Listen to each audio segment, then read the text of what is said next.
تعرف ان الثقة مش مجرد كلمة بتتقال او وعد بيتكتب، الثقة افعال واوقات بتثبت مين اللي يستحقها. لما تثق في نفسك هتاخد اول خطوة للنجاح، لانك الوحيد اللي تقدر تحقق اللي انت بتتمناه. الثقة بالنفس مش غرور، ده ايمان بقدراتك. حتى لو حد شاكك فيك هتثبت له ان انت صح. اما الثقة في الناس هي زي كنز غالي، لازم تتأكد انك بتديها للي يستحقه. مش كل الناس بتقدر الثقة، فعشان كده لازم تتعلم تفهم مين اللي يقدر الثقة ويستحقها ومين لأ. الناس الحقيقية هي اللي بتبني معاك مش اللي بتهدك، وهي اللي بتحافظ على ثقتك كأنها شيء مقدس.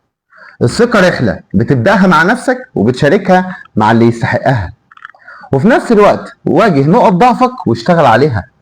كل إنجاز مهما كان صغير هو دليل على قدرتك وإنك تقدر توصل وتحقق اللي أنت بتحلم بيه. حط أهداف واضحة، الثقة بتيجي لما يكون عندك هدف وخطوات أنت قادر تمشي عليها وتحققها. اتعلم من غلطاتك، محدش فينا كامل، كلنا بنغلط. لكن الفرق بين اللي عنده ثقة واللي ما عندوش إن الأولاني بيتعلم من غلطاته وبيشوفها دافعة إن يكون أحسن قدام. فاهتم بنفسك، صحتك سواء نفسية أو جسدية ليها تأثير كبير على ثقتك في نفسك. فابعد عن الناس السلبية اللي يحبطك أو يشكك في قدراتك، ده ملوش مكان في حياتك. خلي حواليك دايما ناس إيجابية تشجعك وتؤمن بيك. قول لأ لما يكون لازم.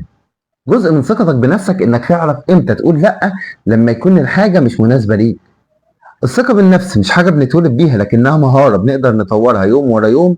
فابدأ النهاردة عشان تقدر تكون واثق في نفسك أكتر بكرة وبعدين.